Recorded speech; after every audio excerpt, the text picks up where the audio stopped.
The cool air of the restaurant smelled of champagne and white lilies. Kate had always ordered lilies because she knew they were my favorite. She raised her champagne flute first and smiled at me with such warmth, such sisterly affection that my eyes stung. But at that very moment, tucked inside my purse, was a printed screenshot of her text conversation with Jake from 3 weeks earlier. "She'll marry him, and then we'll still get what's ours." I smiled back and lifted my own glass. I needed time, and I needed a plan. But I'm getting ahead of myself. Kate and I had been best friends for 16 years. That's more than just a stretch of time. It's an entire lifetime woven into another one. We met in our senior year of high school in Providence, Rhode Island. She slid into the empty seat beside me during chemistry class and asked to borrow my ruler in a tone that made it sound like she was doing me a favor.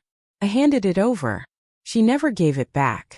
Instead, she showed up the next morning with 2 cups of coffee and said, "Truce." I couldn't help laughing.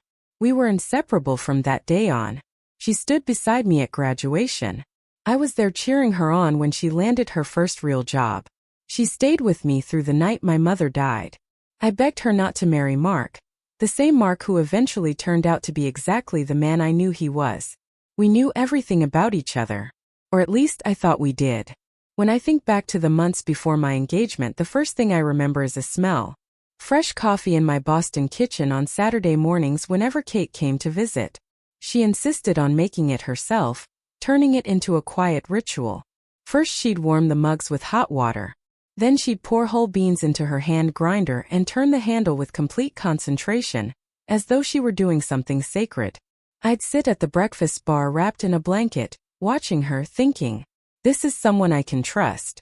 This is someone who will always be there. How painfully naive that sounds now. Jake came into my life 2 years before that dinner at the restaurant. We met at a real estate conference in Hartford. I was in-house counsel for a real estate development company, and he was the managing partner of a small but fast-growing investment fund. He arrived late to a panel where I was speaking and took a seat right in front of the stage. He watched me so intently that I completely lost my train of thought halfway through a sentence. After the session, he walked over and said, "You're the only person here who actually said something worth hearing." "A compliment?" "Maybe," I answered. "You're the only one who showed up late." He laughed. So did I. That evening we had dinner together. I introduced him to Kate 6 months later. I brought him to her birthday dinner at her cozy apartment in Cambridge, where it always smelled faintly of cinnamon and old books. Kate greeted him with the wide, genuine smile I'd always loved. She asked about his work. He asked about her painting. Watercolors were her hobby, though she was always a little self-conscious about them. Jake mentioned that he had a print of a John Singer Sargent painting hanging in his office, and the two of them spent the next 20 minutes talking passionately about light and color while I went to grab another bottle of wine. When I came back, they were laughing together. Kate caught my eye over his shoulder and gave me an approving smile. "He's a good one," she whispered later in the kitchen as she wrapped an arm around my shoulders. "Don't let him go." I didn't. For almost 2 years. And through all of it, Kate was right there beside us. She helped me pick out birthday gifts for Jake. She gave me advice on dealing with his difficult mother, Dorothy. She came over whenever Jake and I argued, or whenever I thought we were arguing. Like every couple, we had our moments of misunderstanding. But Kate always knew exactly how to calm me down, how to put everything into perspective.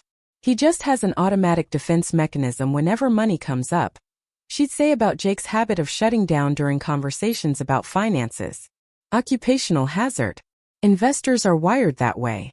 I believed her, because she knew him almost as well as I did. Or so I thought. There was one thing I didn't understand back then. Kate and Jake talked without me. A lot. I knew they did. Jake mentioned now and then that they'd text each other, that she'd asked him for advice about one of her investments. Seemed perfectly natural. 2 intelligent people I loved had become friends. Wasn't that a good thing? That's what I thought. I was happy about it. I was an idiot. The first warning came so quietly I almost missed it. It was November, about 4 months before the engagement. Kate and I were sharing a bottle of wine at her place when she suddenly asked how things were going with Jake. Not the casual, "How are you two doing?" She tilted her head and asked carefully, "Are you happy? Really happy?" The question caught me off guard. Jake and I were in a wonderful place. He'd just come back from London with a small watercolor he'd bought at a gallery in Mayfair because he'd remembered I'd casually mentioned a year earlier that I loved that style. Yes, I said. Very. Kate nodded slowly, swirling the wine in her glass. Just make sure you know everything about his business. She said it almost casually. Investment guys are really good at controlling the information people see. I assumed she was just looking out for me. Kate had always been practical, just cynical enough to notice dangers that my optimism tended to miss. I trust him, I said. She smiled. Of course you do. Then she swirled her wine again. I didn't think anything of it. But that sentence, make sure you know everything about his business, settled somewhere deep in the back of my mind. Small. Uncomfortable. At the time I thought it was a warning. I had no idea it was reconnaissance. Jake proposed in December. Not in a fancy restaurant. Not in front of a crowd. It happened early on a Sunday morning while we were making breakfast. He suddenly stopped cooking, set the skillet on the stove, turned toward me, and pulled a ring out of the pocket of his sweatpants. It was delicate and understated with a marquise-cut diamond. He'd remembered that I'd mentioned loving that cut more than a year earlier while we were attending someone else's wedding. Just one passing comment. I burst into tears standing in front of the stove.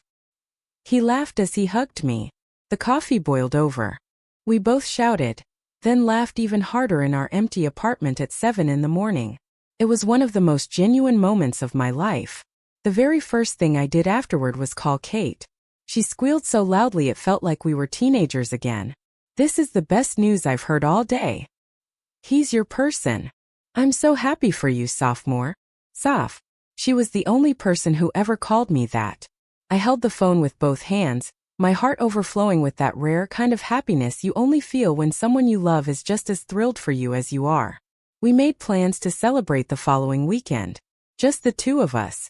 Dinner together. The way we'd always marked every important moment in our lives. But our weekend plans fell through. Kate had something urgent come up at work. Then we had to postpone again because she got sick. After that came Christmas and the trip to visit her parents in Newport. We finally started planning the engagement dinner in January, setting it for February with a small circle of close friends and family. My father Richard, my friend Nina and her husband Kate, and on Jake's side, his brother Paul and a couple of colleagues. Kate volunteered to help organize everything herself.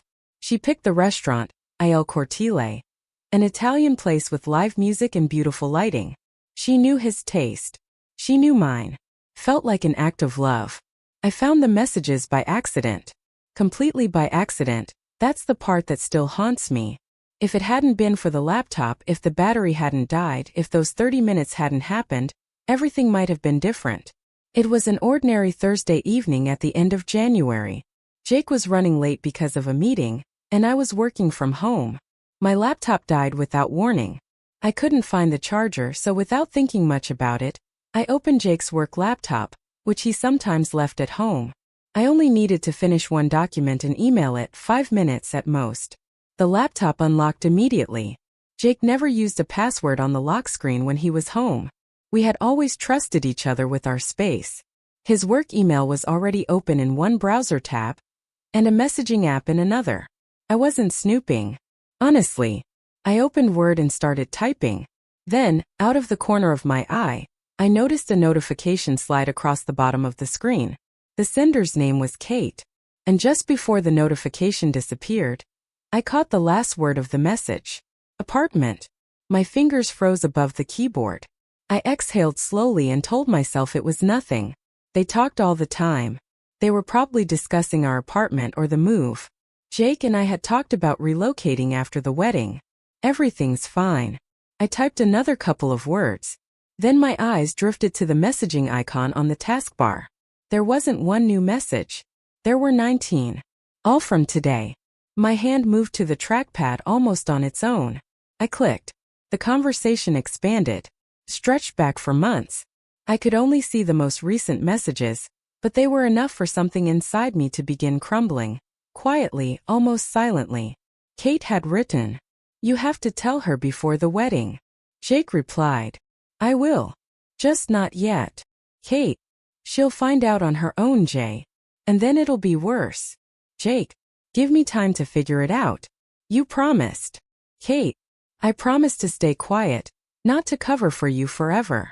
Then came the message I would later print out and carry to the engagement dinner in my purse. She'll marry him, and afterward we'll still get what's ours.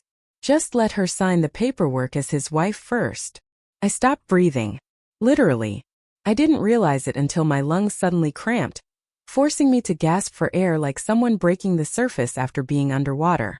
A high piercing ringing filled my ears. Slowly I scrolled upward. 1 minute. 2. 3. The picture came together with the horrifying clarity that only comes when you're looking at something you desperately don't want to understand, but can't misunderstand. Kate and Jake had known each other long before me. Long before. They had dated, not for very long, maybe a year or less, before that conference in Hartford where he supposedly met me for the first time.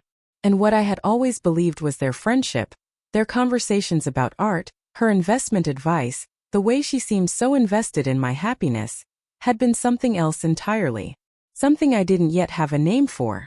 Something that already coated my mouth with the metallic taste of dread. I closed the laptop. I stood up. I walked into the kitchen, opened the refrigerator, and stared inside without seeing anything. Then I closed it. Then opened it again. My legs kept me upright only because I was gripping the edge of the countertop so tightly my knuckles had turned white. Maybe I'd misunderstood. Maybe there was another context. Maybe they were talking about someone else's apartment. Someone else's life. Someone else's wedding. Not mine. But the sentence. Just let her sign the paperwork as his wife first. There was no other context. It was unmistakable.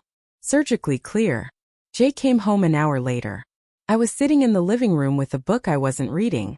I heard him take off his coat, walk into the kitchen, pour himself a glass of water. When he came into the room and kissed the top of my head, as he always did with that familiar, gentle domestic affection, I smiled and asked how his meeting had gone. My voice was perfectly steady, almost unnaturally so. He talked about a client, numbers, how exhausted he was. I nodded. I looked at him and thought, you've known her for years. Did you choose me? Or use me? What, out of everything you've ever told me, was actually true? I didn't ask him that night. I already knew I couldn't act impulsively. I needed more. I needed to know everything. The next day I called Nina. Nina was my other closest friend. We'd known each other since law school. She worked for an insurance company and possessed an almost uncanny ability to keep secrets while seeing straight through people. I asked her to meet me for lunch. Not over the phone. In person. She heard something in my voice and immediately said, I'll be at the cafe in 40 minutes. We took a corner table at a small cafe on Newberry Street. And I told her everything. Everything I'd seen. Everything I'd read. I repeated that message word for word. Nina listened without interrupting. Every so often she'd lift her coffee cup to her lips but never actually drink. When I finished, she looked at me for a long time. Are you sure that's exactly what it said? She asked carefully. Word for word, I replied. I reread it at least 5 times while I was sitting there. Just let her sign the paperwork as his wife, Nina repeated slowly, as if weighing each word. That sounds like a property agreement. Or something involving his foundation. I don't know. That's exactly what I need to figure out. I turned my spoon between my fingers. Nina. They were together. Before me. She set her cup down. You know that for certain? There was enough to make it obvious. She calls him Jay. Only people close to him call him that. And he wrote, you promised. That means they had some kind of agreement. Nina was quiet for a moment. Then she asked a question that turned out to be sharper than any I'd asked myself. Soph. Who introduced you to Jake in the first place? I stared at her. The silence lasted maybe 5 seconds. During those 5 seconds, something inside me quietly shifted. Kate, I finally said. She invited me to that conference. She said there'd be valuable networking opportunities. She told me I needed to expand my professional circle. Nina nodded. She didn't say a word. She didn't have to. Her silence answered for her. I barely remember going back to work that afternoon. I remember the smell of the cold outside, hard, metallic, unmistakably January. I remember walking down the sidewalk thinking, she brought me to him. On purpose. Why? What was supposed to happen afterward? And what went wrong? Or had everything gone exactly according to plan? And I simply hadn't reached the end of it yet? Over the next several days, I acted completely normal. That was probably the hardest part, looking like myself while inside something was methodically collecting evidence. I smiled at Jake. I kissed him goodbye every morning. We talked about the restaurant for the engagement dinner. I answered Kate's messages with the same warmth I always had. "I've missed you," she texted me one afternoon. "I've missed you too," I replied. Inside I felt empty and very cold. I started digging. Carefully. Methodically. The same way I handled legal cases. Searching through mountains of documents for the single piece of evidence that could turn everything upside down. First, I asked an acquaintance of mine, Patrick, who worked for a financial regulator, to unofficially check Jake's investment fund for any public records. Second, I found Kate's Instagram. She had never deleted her old photos. Her entire history was still there, going back years. I started scrolling. About 3 years before Jake and I met, Kate had posted pictures from a party. In one of them, I zoomed in as far as the image would allow. Standing just behind her shoulder was a man I recognized immediately from his profile and the unmistakable tilt of his head. Jake. 3 years younger with a different haircut, but unquestionably him. I saved a screenshot, took a slow breath, got up, made myself a cup of tea I didn't want. I stood by the window, drinking it while staring out at the snow-covered courtyard. So it was true. This wasn't paranoia. It wasn't me misreading a conversation. It wasn't a series of random coincidences. It was architecture. Someone had carefully designed a house they intended me to live in, without ever letting me realize the walls were fake. Patrick called 2 days later. He spoke briefly and cautiously. Caution came naturally to him. Jake's fund did exist. It had been incorporated in Delaware 3 years earlier, but it had a second managing partner, a name Jake had never once mentioned. Victoria Kate Harrison. Kate was a co-founder of his fund. I set my phone down on the table very carefully. The kitchen felt unnaturally quiet. The only sound was the steady hum of the refrigerator somewhere to my right. My hands weren't shaking. If anything, they'd become completely still, as though my body had switched into another operating mode. Kate, not just his ex, not just an old friend, his business partner. They had been running a company together this entire time. While she smiled at me, while she told me, "He's the one for you," while she helped me choose the restaurant for our engagement dinner. I opened my laptop and kept searching. If Kate really was a partner in the fund, there had to be public filings, registration records, disclosures, corporate documents. There were. The fund specialized in real estate, the exact field I worked in. My firm handled the legal side of major real estate development projects. Jake had known that from the very beginning. He knew where I worked. He knew what kinds of projects I handled. He knew exactly what documents I had access to. And suddenly every innocent question he'd ever asked me about transactions, clients, contract terms, began to take on an entirely different meaning. Just let her sign the paperwork as his wife first. A wife has a particular legal status. A wife can sign documents. A wife can act as a guarantor.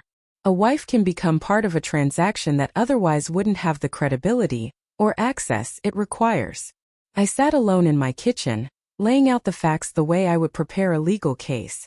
It was the only way I could keep my hands still. The engagement dinner was 3 weeks away. I had 3 weeks. I called a lawyer. Not the attorney I worked with professionally, but my personal attorney, Margaret Walsh, whom my mother had introduced me to years earlier. Margaret specialized in family law and property disputes. I told her it was a personal matter. Urgent. She gave me an appointment for the next day. Her office was in an old building on Beacon Street, wood-paneled walls, shelves lined with file boxes, and the scent of paper and coffee mixed with something faintly medicinal. Margaret was a petite woman in her mid-50s with completely silver hair, and the kind of expression that suggested very little could surprise her anymore. I laid the printed messages on her desk. The copies I'd made from Jake's laptop that first night while he was asleep. She read them without speaking, her expression never changing. What could they legally want from me? I asked after she finished. That depends on the context, she replied, neatly stacking the pages. You said you're in-house counsel for a real estate development company? Yes. I've been there 4 years.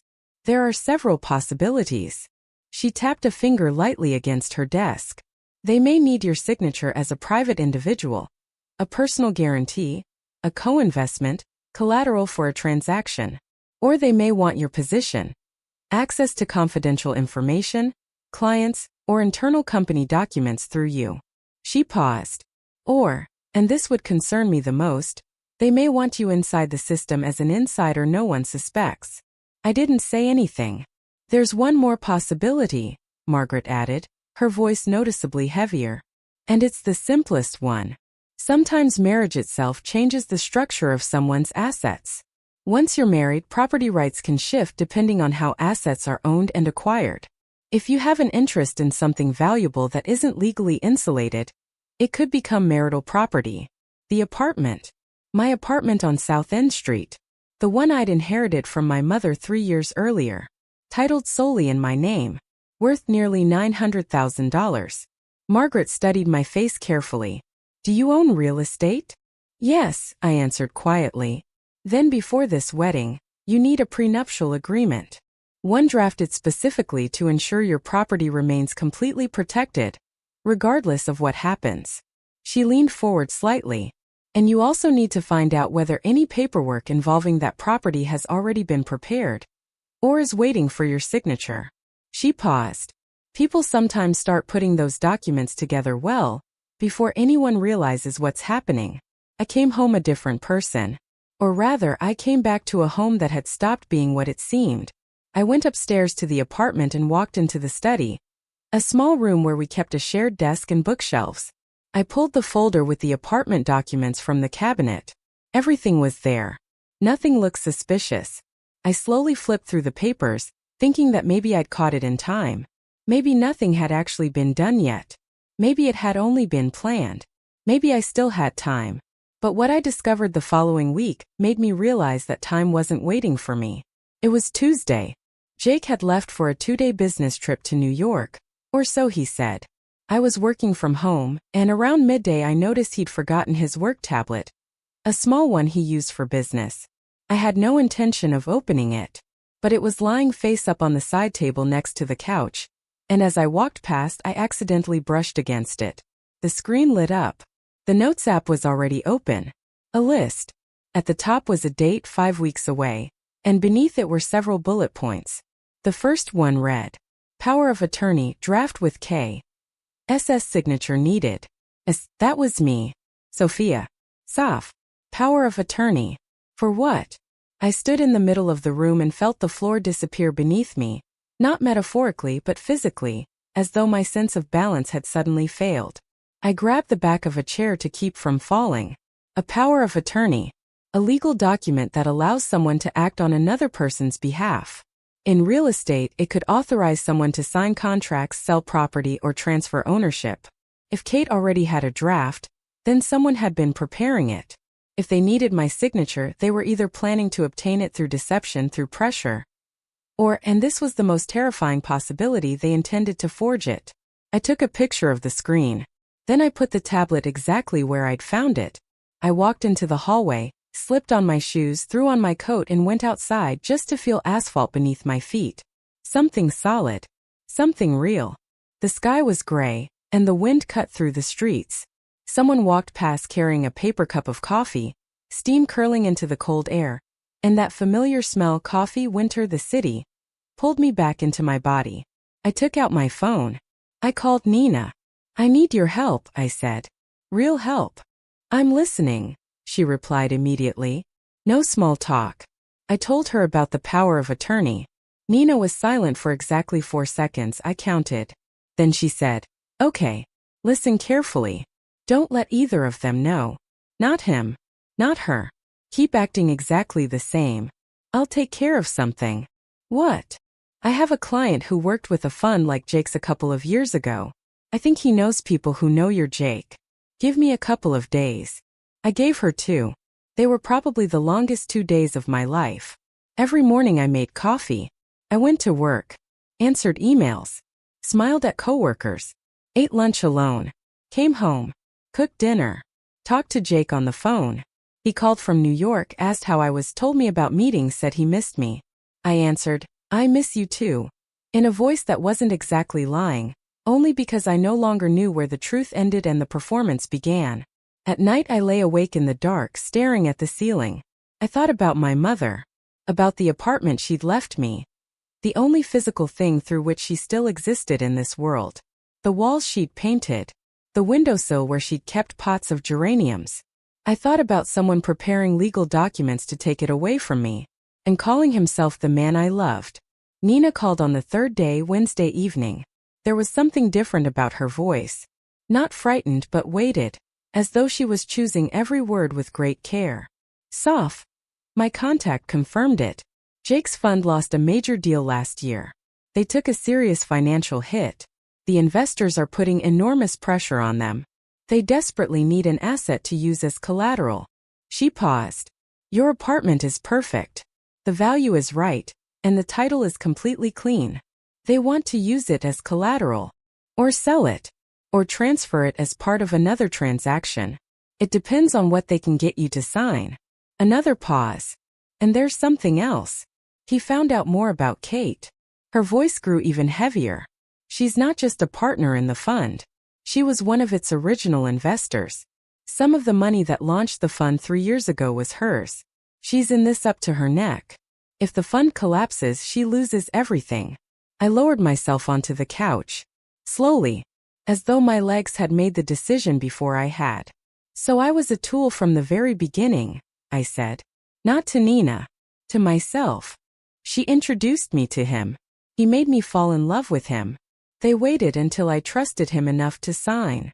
Or until you became his wife, Nina said quietly. It's much easier with a wife.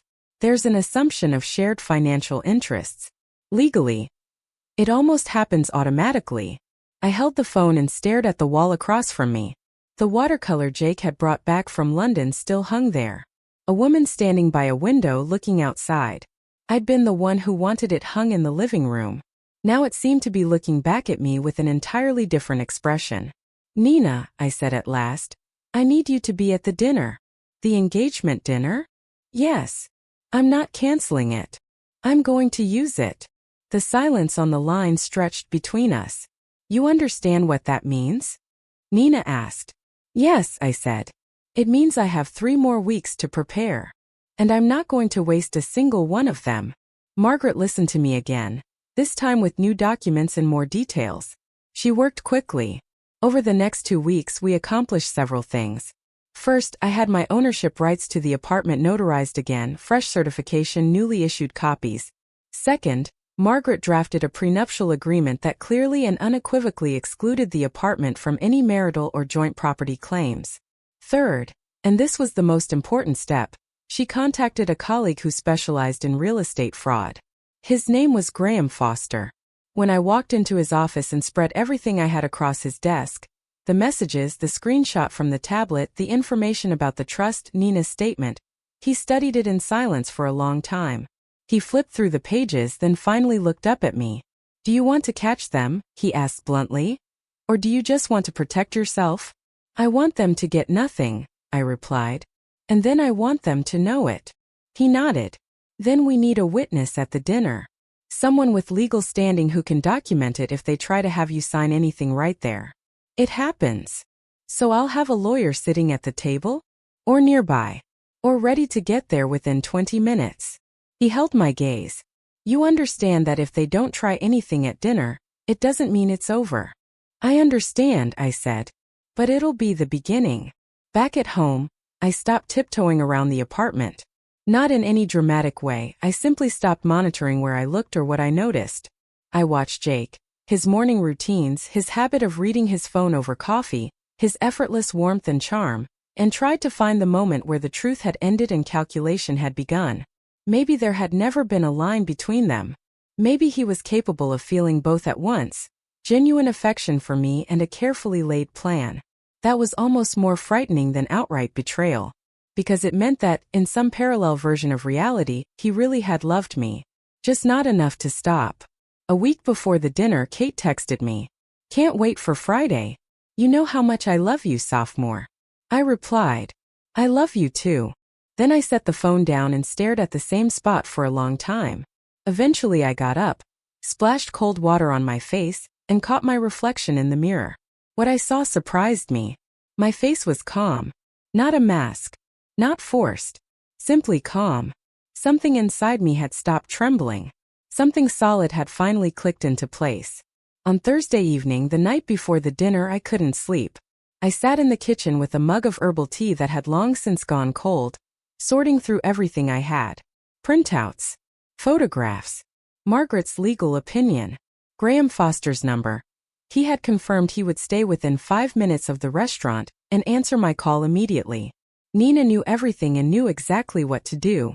My father, Richard, knew nothing. I didn't want to involve him too soon. He was a man of action, and one impulsive move could ruin everything. But he would be at the table, right beside me. I thought about my mother. She always used to tell me, "Soph, you trust people too easily. That's a beautiful quality, but wear a helmet." I used to laugh. She died before she ever saw me finally put one on. Late, but I finally had. The kitchen clock read 4 in the morning. I poured the cold tea down the sink, rinsed the mug and dried my hands. Outside the window, everything was dark and silent. A single street lamp glowed beside the sidewalk, reflecting off what looked like a patch of ice. Tomorrow evening, Kate would raise a glass with the same smile I'd known for 16 years. Jake would hold my hand. The people around that table would believe they had come to celebrate. And I would give them exactly that. A celebration. Right up until the moment I said what I had come to say. I went back to the bedroom, lay down, closed my eyes. I didn't fall asleep. I simply lay there in silence, feeling the firm mattress beneath me and the cool sheet against my legs. When pale gray morning light finally began to seep through the window, I got up. I took a shower, drank my coffee, put on a dark navy dress. Elegant, understated, beautiful. That evening, just before we left, Jake looked at me and smiled. "You look incredible." "I know," I answered. He laughed. I smiled back. Il Cortile welcomed us with soft lighting and the scent of basil and red wine. The long table was beautifully set. White tablecloths, candles, and tall vases filled with white lilies. Guests arrived one by one. Paul, Jake's brother, good-natured, broad-shouldered, always a little awkward at social events. 2 of Jake's co-workers, each with his wife, Nina, and her husband, Tom. My father, Richard, tall, gray-haired, wearing the bow tie he reserved for special occasions. He hugged me tightly and whispered, "I'm proud of you, sweetheart." I hugged him back. Kate arrived last. She wore a burgundy dress, her dark hair swept up into an elegant style. She had always known how to make an entrance. The moment she saw me, she smiled. The same smile I'd known as well as the back of my own hand. She opened her arms. I stepped forward and let her hug me, shoulder to shoulder, cheek to cheek. "You look gorgeous," she whispered. "So do you," I replied. We took our seats. Menus. Conversation. Laughter. My father's toast, formal, heartfelt, with a quote he'd clearly spent days choosing. Nina's toast, short, sharp, delivered with a smile meant only for me. Jake spoke about love. Simply. Without theatrics. And as I sat beside him, I thought, there he is. A man who knows exactly how to do this. How to say all the right words with exactly the right inflection. Maybe he even believed them in that moment. When the entrees arrived, Kate leaned toward me. She waited until the conversation around the table had become loud and lively. Paul was telling a story, everyone was laughing, before speaking quietly. "Listen. There's something I wanted to talk to you about. Not tonight, maybe next week. About getting some paperwork in order. Jake said you already knew. About organizing the shared assets before the wedding." I looked directly into her eyes. Calmly. Steadily. "Tell me now," I said. She blinked. Something in my voice must have been different from what she'd expected. "Well." She gave a nervous little laugh. "It's kind of boring for a celebration. Just the usual things. Powers of attorney, paperwork." "Kate," I interrupted, my voice just as calm as before. "I know about the trust." The conversation around us never stopped. Paul was still telling his story. People were still laughing. But inside the small space between Kate and me, silence settled. She looked at me. The smile never disappeared from her face. It simply stopped being real. It became a picture. "What fund?" she asked cautiously. "Victoria Kate Harrison," I said. "Managing partner. 3 years. Delaware. Do you want to keep going?" Something shifted in her face. I watched her make a decision, whether to keep playing, walk away, press on, or come clean. She chose a third option, go on the offensive. "Sophomore," she lowered her voice, and there it was, that familiar tone, caring, faintly patronizing. "You're misunderstanding this. These are business matters." I never hid the fact that Jake and I have business dealings together.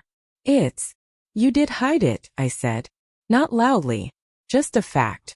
For 16 years. And especially for the last 2.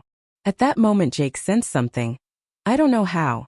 Maybe from the corner of his eye, maybe because something in the air had changed, and turned toward us. He looked into my eyes. Then he looked at Kate. And I watched something change in his face too, slowly, like a sheet of ice beginning to shift. "Soph," he began quietly. "Wait," I said. Just as calmly. He fell silent. I took out my phone without any hurry, as if I were checking a message, and placed it face up on the table in front of Kate. The screen displayed the photo of that text conversation. Let her sign the papers as the wife first. Kate looked down. Then she looked back at me. And that was when the mask finally cracked. Not shattered but cracked. And behind it I caught a glimpse of something I hadn't expected to see. Not anger. Not fear. Something closer to exhaustion. Almost relief. "Where did you get this?" she said. It wasn't really a question. It was a statement. "The same place you left it." I picked up my phone again. "I've been practicing law for 4 years, Kate. You know exactly what I do. You should have chosen someone else." The conversation around the table gradually faded. First Nina laughed less often. Then Tom stopped paying attention to his own conversation.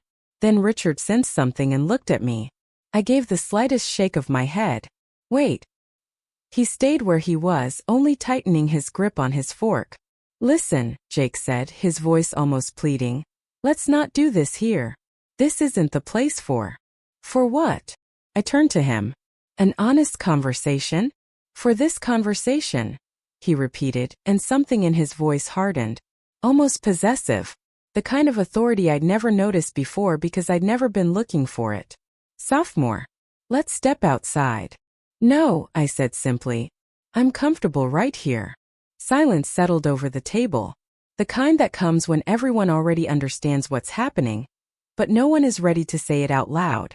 Paul stared at his plate. Nina looked at me steadily, ready. My father sat perfectly straight, watching Jake with the expression I'd known since childhood. The one he wore when he was deciding whether it was time to step in. "I want to tell both of you something," I said, raising my voice just enough for everyone at the table to hear. "Not because I want a scene. Because these people are my people. And they deserve to know." Jake tried again. "Soph. Harrison Cole Capital, registered in Delaware 3 years ago," I said evenly, as though I were reading from a legal filing. "Managing partners, Jake Cole and Victoria Kate Harrison. The fund specializes in real estate investments. Last year it suffered a substantial loss on a failed deal. The investors are demanding to be made whole. The only liquid asset capable of covering the shortfall was my apartment, the one my mother left me. It's worth approximately $900,000. I looked at Kate. To gain access to that asset, you needed either my voluntary signature or my legal status as Jake's wife. That's why you needed the marriage. That's why you needed me. The silence around the table was deafening. A waitress approached carrying a tray, stopped 3 steps away, and quietly backed off without saying a word. "That's not true," Jake said. But the warmth was gone from his voice. Only tension remained. "I have the fund's registration documents," I replied calmly. "I have the messages. I have testimony from someone familiar with your investors. And I have an entry in his work notes dated and marked Power of Attorney, draft with K. Soft signature required.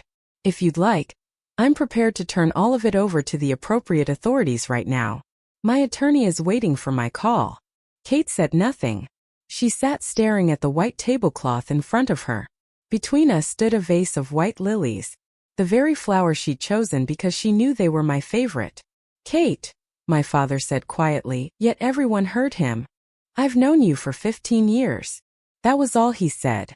Nothing more. At last Kate looked up. She met my eyes. Something in her face had finally broken, not into something ugly or cruel, just into something honest. For the first time in a very long time. "I never thought it would go this far," she said softly. "Not as an excuse. Simply as a fact." "But it did," I answered. Jake pushed back his chair and stood. "We need to talk in private," he said, his voice firm. "Soph, I'm asking you." I looked up at him.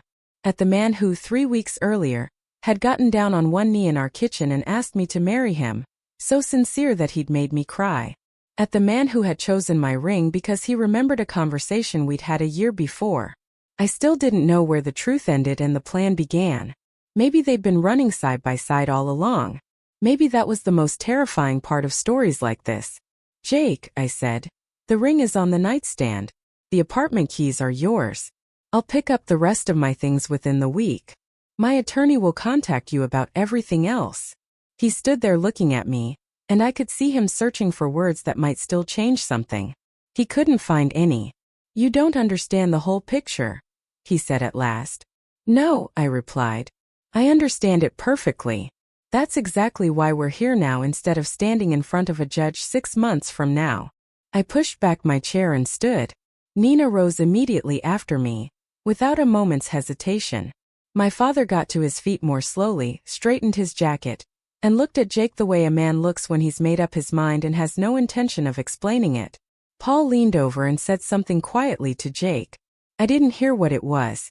Kate remained seated, her eyes fixed on the table. Picked up my purse. I nodded to the waitress. Then Nina, Richard, and I stepped out into the cold evening air. And behind me the restaurant door closed with a soft wooden click. Quiet, peaceful, utterly final. Outside the air was cold. The streetlights glowed dimly, their light reflecting off the rain-darkened pavement. Richard reached for my hand simply the way he had when I was a child. We stood there for a minute. "You did the right thing," he said. "I know, Dad," I answered. Nina wrapped her arms around me from the other side, holding me tightly without saying a word. The three of us stood there beneath the streetlight for another moment before walking toward the car. The next few weeks were full of paperwork and unpleasant logistics, but they weren't frightening. Margaret handled everything involving the foundation and the attempted power of attorney. Because the draft document had existed and had been discovered before it was signed, it became the basis for a formal complaint. Graham Foster turned the case over to the Massachusetts Attorney General's office. An investigation was opened, not only because of what had happened to me, but also because of complaints from investors in the foundation, who turned out not to be the first people they had deceived. Jake hired an attorney. Rumor had it that Kate had moved back in with her parents in Newport.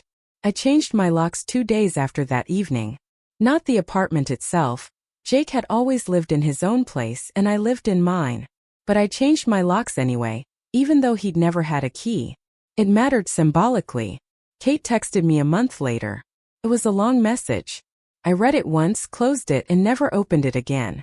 There were plenty of words. Not a single one could have changed anything. 5 months passed. It was June, warm and unexpectedly gentle for Boston. I was sitting on the windowsill in my kitchen, the same one where my mother had kept her geraniums, and where I now kept a small pot of rosemary, slowly drinking my coffee. There was no rush. On the table lay a folder containing the contract I just signed. Another firm had recruited me away to a larger, more prestigious company as senior counsel. I'd worked toward it for 3 years. I got everything I'd wanted at precisely the moment when there wasn't a single structure left in my life that I was maintaining out of politeness or habit. My phone rested beside me in silence. I was waiting for Nina to call. We'd planned to meet for drinks that evening for no reason at all. Nina had said, "I want to celebrate the fact that you're living in your own apartment and didn't sign anybody else's power of attorney." I'd laughed. A real laugh. Instead, my father called. That was fine too. "How are you doing?" he asked. "I'm good, Dad," I said. "Really good. I knew you would be." You always say that. Because I'm always right, he answered simply. I laughed again. We talked for a little while longer about his vegetable garden, about the porch he planned to repaint, about how this summer was shaping up to be a real one. Then we said goodbye. I set my phone down and looked out the window. The street below was bathed in sunlight. Someone was walking along the sidewalk eating an ice cream cone. A dog tugged eagerly toward the little park. Everything looked alive, real, untouched by illusion. On the console table in the entryway lay the keys to my new locks, small, bright, cool against my palm. I picked one up and held it for a moment, simply feeling its weight. Then I set it back down. The coffee was still hot. Sunlight streamed through the window. The rosemary, not the geraniums anymore, filled the air with its fresh, sharp scent, like something that had only just begun. I finished my coffee. For the first time in a very long time, it didn't taste bitter.